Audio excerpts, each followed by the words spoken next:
సింహం వారికి గనక చూసుకున్నట్లయితే రాశిలో కేతువు యొక్క సంచారం జరుగుతుంది. ఎప్పుడైతే రాశిలో కేతువు ఉన్నదో, సప్తమ స్థానంలో రాహు యొక్క సంచారం జరుగుతుందో, ఇది కొంచెం వైరాగ్యాన్ని, ఆధ్యాత్మిక యోగాన్ని, ఇటువంటి ఫలితాలను ఇస్తుంది. అయితే ఈ 12వ స్థానంలో 3 గ్రహాలు ఉండడం, ఏకాదశంలో అమావాస్య యోగము, చతుర్థ భావంలోకి ఉండేటువంటి చతుర్థాధిపతి లాభస్థానంలోకి రావడం, దశమంలో ఉండేటువంటి చతుర్థ దశమాధిపతి లాభస్థానంలోకి రావడం, అష్టమ శని నడుస్తుంది, సప్తమంలో రాహు ఉన్నాడు. మరి ఈ యొక్క గ్రహస్థితిని అనుసరించి ఈ పక్షంలో మీకు ఎటువంటి విషయాలు ఎలా ఉండబోతుంది అనేటువంటి అంశాలు చెప్తుంది నేనైనప్పటికీ చెప్పిస్తుంది సాక్షాత్ లలితామ్మ వారిగా భావిస్తూ, లగ్నంలో కేతు ఉన్నందుకు మీకు కాస్త తెలియని ఒక వైరాగ్యం అనుకోండి, ఆధ్యాత్మికంగా కాస్త మీకు ఆలోచనలు పెరగడము, ఇటువంటివన్నీ కూడా ఇస్తుంది.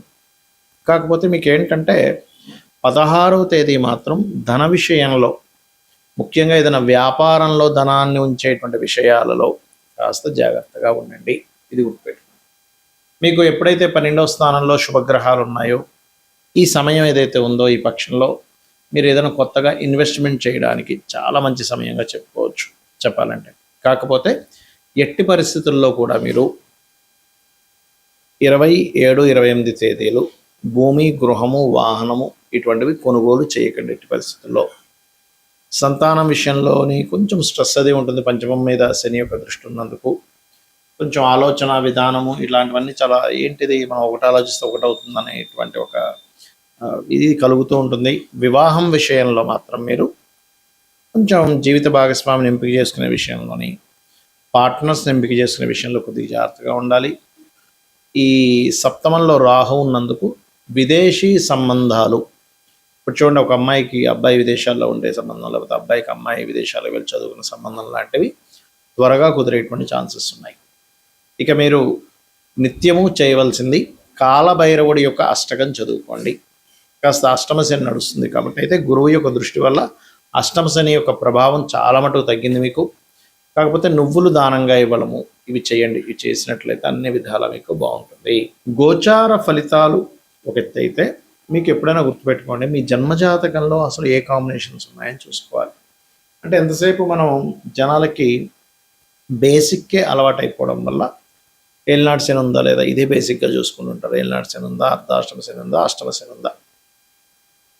రెండవది ఏమిటి అంటే, వీటితో పాటు కాలసర్పయోగం ఏమైనా ఉందా, సర్పదోషాలు ఏమైనా ఉన్నాయా, మాతృదోషాలు ఉన్నాయా, పితృదోషాలు, ఇవి చూసుకుంటారు. ఇవి నేను తప్పు అనట్లేదు.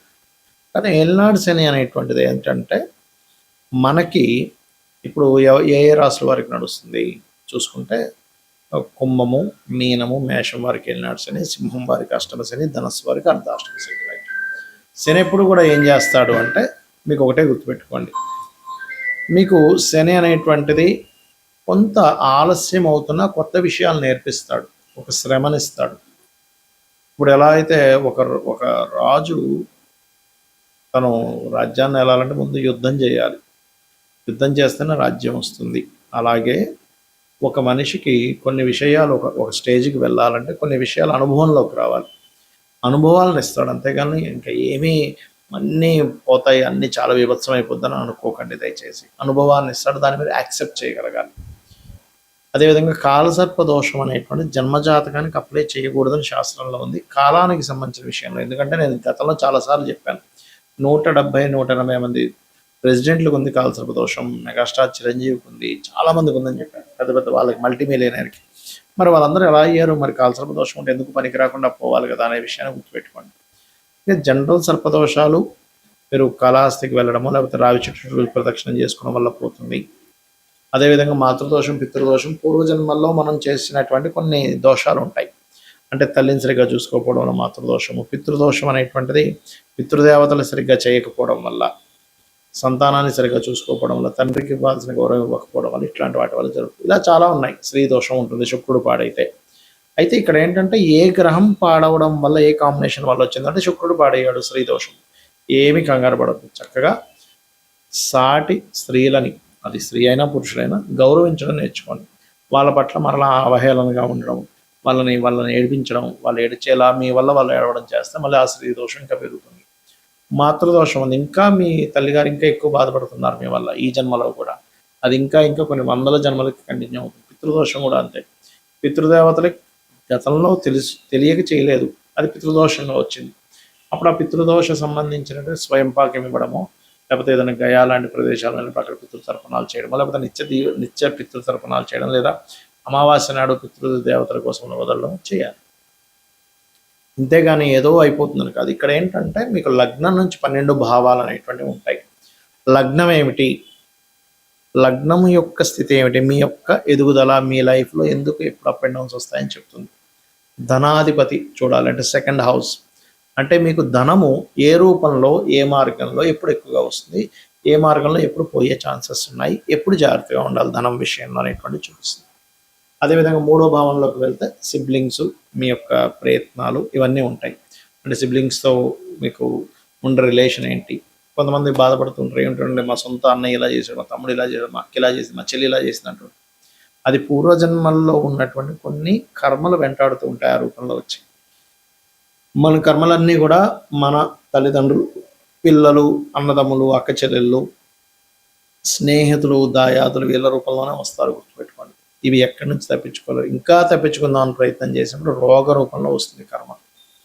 కాబట్టి మీ విద్యా విషయం, ప్రాపర్టీ విషయం 4వ భావంలోని, సంతాన అభివృద్ధి, సంతానం గురించి విషయాలని 5వ భావంలోని, రుణ రోగ శత్రు భావాలని 6వ భావంలోని, జీవిత భాగస్వామి ఎప్పుడు వస్తుంది, అసలు ఎప్పుడు వివాహం చేసుకోవాలి, ఎలాంటి ప్రయత్నం చేస్తే మీకు అవుతుంది, అసలు ఎందుకు ఇంత లేట్ అవడానికి కారణాలు ఏంటి అనేటువంటివి, ఏం చేస్తే మీకు వివాహం అవుతుంది 7వ భావంలోని, ఆకస్మిక సంఘటనలు, ఆయుష్ అంతా 8వ భావంలోని, తండ్రి, గురువులు, దేవతా క్షేత్రాలని భాగ్యభావంలోని, మీరు చేసే ఉద్యోగాలు దశమంలోని, మీరు చేసేటువంటి వ్యాపారాల లాభస్థానంలో, మీరు ఎప్పుడు ఇన్వెస్ట్మెంట్ చేయాలి, ఎప్పుడు పెట్టకూడదు, అసలు మీ పేరు మీద ఇన్వెస్ట్మెంట్ చేయొచ్చా చేయకూడదు అనేటువంటిది 12వ భావంలో ఉంటుంది.